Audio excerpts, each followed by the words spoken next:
Gracias. Yo les voy a platicar un poquito de mi historia como explorador, como alguien que entendió que habitando el lugar donde naces, puedes entender y puedes hacer cosas increíbles. Y para eso, explorar es lo más importante. Todos somos exploradores. Exploramos nuestra casa cuando niños, nuestro jardín, nuestro perro, nuestros animales. Y luego tenemos que ir creciendo en eso y encontrar la manera de poder garantizar que podamos seguir explorando. Y para eso forzosamente necesitamos un grupo, una tribu, una comunidad, alguien que nos ayude a entender, con quien nos podamos reír mucho, porque son esas épocas cuando creces, cuando encuentras lo más importante que realmente te interesa y que realmente te gusta. Entonces es importantísimo nunca dejar de tener una comunidad, un grupo que te acepte, que te apoye, que te quiera, que de alguna manera te ayude a seguir comunicando o a seguir aprendiendo con lo que estás vibrando, con lo que te gusta, ¿no? Entonces, a mí me gustaron las cuevas. Desde niño las cuevas fueron mi fascinación. Y entonces las cuevas me llevaron al desierto. Y desde las fotos que vimos al principio podemos ver pues, que eran las montañas de aquí de nuestra sierra con las que crecí.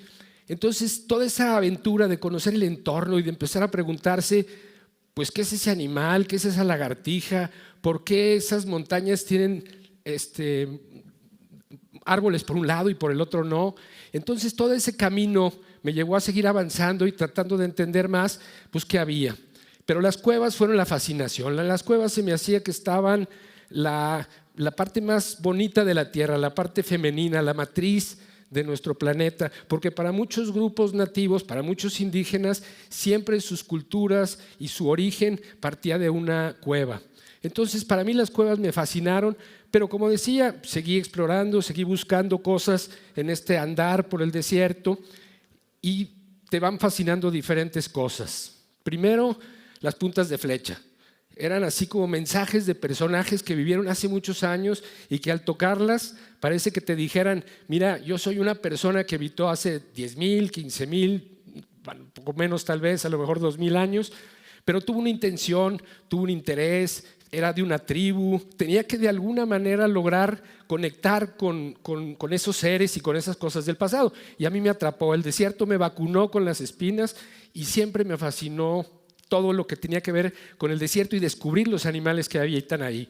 Había que descubrir los cactus que casi no utilizan agua y que tienen metabolismos que hacen cosas fabulosas. Hay unas ratas que jamás toman agua, la obtienen de los granos que consiguen. Entonces el desierto siempre fue la fascinación porque pareciera que todo está escondido.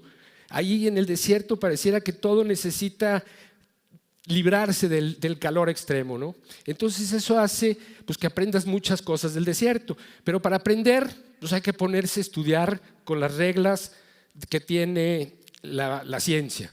El único camino para entendernos en grupo es justamente la ciencia.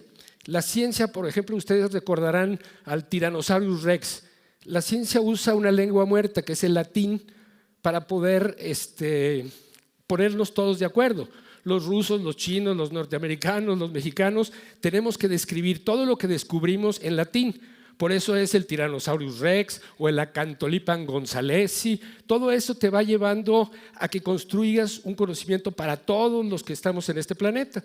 Y eso es súper importante porque si de joven tienes una buena pasión, te das cuenta con qué vibrabas desde chico y luego tienes tus amigos que te van diciendo, oye, a mí también me gusta eso y vas haciendo grupos y vas avanzando en eso y luego que no le tengas miedo a explorar en el conocimiento, es decir, estudiar tiene que ser el fenómeno de explorar las cosas que te gustan.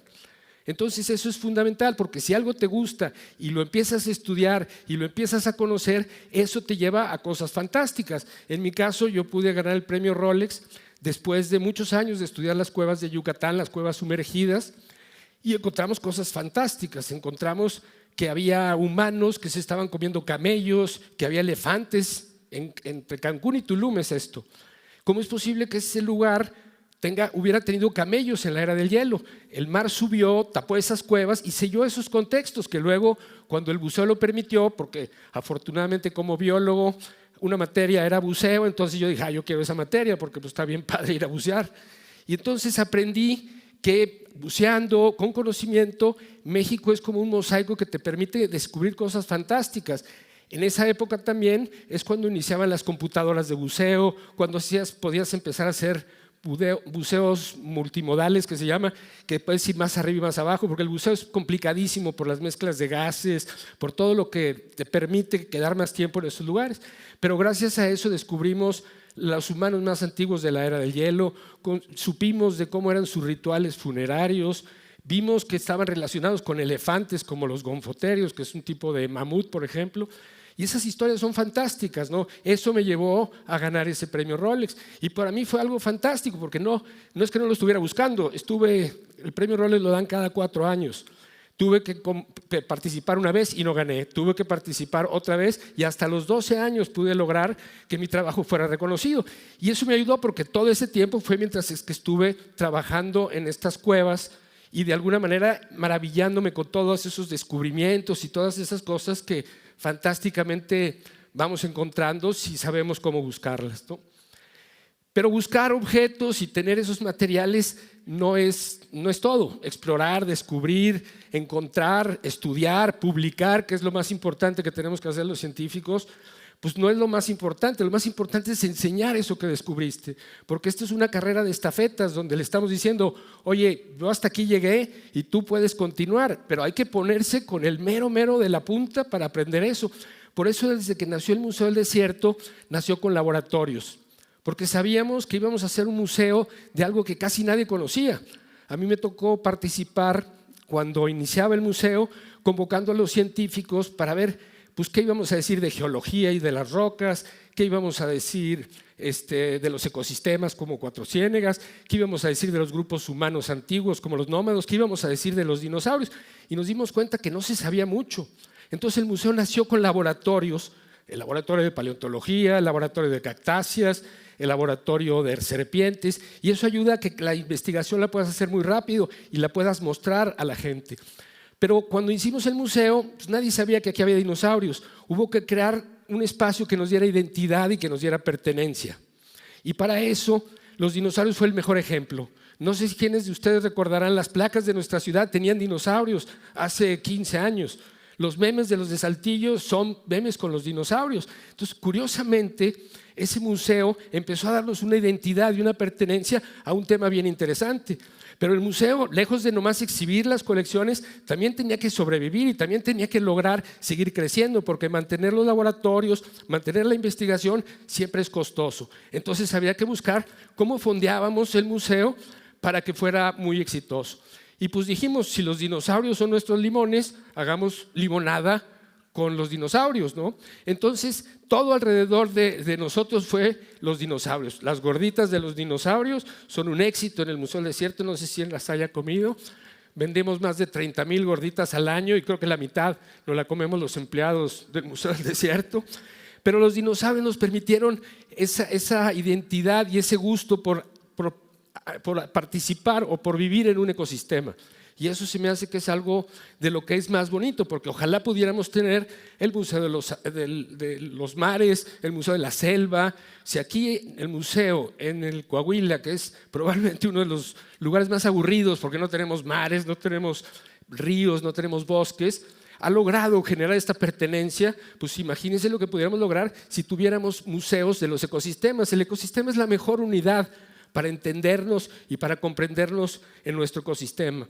Entonces, eso es lo que hemos venido haciendo y es lo que nos ha llevado a hacer muchas cosas. Pero tenemos muchos investigadores que estudian los fósiles, que estudian los cactus, que estudian muchas cosas del pasado sobre todo. Pero entendiendo el ecosistema, como si el museo fuera un termómetro de este lugar, nos dimos cuenta que desde hace tiempo habíamos extirpado de esta región a muchos animales. Ya no había lobos, ya no había bisontes, ya no había borregos y marrones. Y nuestros abuelos, a lo mejor sus bisabuelos lo vieron, pero nuestros abuelos vieron estos animales. Y esos animales ya no están más en nuestros ecosistemas. Entonces nos dimos a la tarea de ver cómo podíamos hacer para que eso que habíamos extirpado, que extirparon nuestros padres y nosotros un poco también, pudiéramos regresarlo a la realidad. Y ahí es que nos dimos en todo este trabajo de cuidar a los bisontes, de reproducir bisontes, de llevarlos a donde podamos liberarlos. No sé si vieron las últimas notas en Cuatro Ciénegas. Y así como los bisontes, así los borregos cimarrones y así los lobos mexicanos. Y por ejemplo tenemos uno de los exhibidores, uno de los encierros de reproducción más importantes del país para una especie que ya estaba en la extinción. Había 7 lobos en el planeta, ya en libertad no había ninguno. Y nos dimos a esa tarea y es eso lo que yo quiero mencionar. En la medida que exploremos, vamos a lograr pertenecernos, tener nuestros grupos, y en la medida que tengamos a nuestros grupos familiares, de trabajo, profesionales, lo que sea, vamos a encontrar más posibilidades de ser felices, porque la felicidad es algo que hay que construir, que no llega, y para construirla hay que explorarla. Explorarla me gusta más que decir buscar, porque buscar no tiene sentido, no tiene una suerte como de planeación. Cuando vas a explorar vas a hacer algo, cuando vas a buscar vas a ver qué te encuentras, ¿no? Entonces, eso en todos los sentidos. Voy a explorar cómo me consigo una novia. Pues entonces busca cuál te guste, cómo llegas a ella y cómo puede ser la manera en la que conectes con ella. Entonces, la charla de hoy es básicamente para decir, hay que seguir explorando y explorar en todos los sentidos. Yo dentro de una cueva que estaba como a 600 metros desde la entrada, y como a 30 metros de profundidad, estábamos haciendo un documental para National Geographic. Me enfrenté colectamos bueno, antes de colectarlo tenemos que estudiar estos espacios, es decir, nos tardamos un año prácticamente en lograr estudiar el contexto donde estaba este esqueleto, y el día que lo sacamos fue esa foto, porque era un día que estábamos sacando a alguien que tenía 13,000 años en ese lugar. Pero al ponerme así, como me pidió que el de National Geographic para tomar la foto y que pusiera la lámpara por atrás, me entró un como déjà vu que dije, claro, este es otro explorador que buscó comida, que tenía familia, que a lo mejor se perdió y por eso quedó en este lugar. Pero la manera en la que conectas me llevó a estar seguro de que nosotros no encontramos las cosas nos usan para revelarse muchas veces, pero van a usar al que está más en la vanguardia, al que está más metido en ese tema, que el que pueda usarse, ¿no? Entonces, como final les quiero decir, no dejen de explorar, porque la exploración los va a llevar a pertenecer, y pertenecer los va a llegar a ser muy, muy felices. Gracias.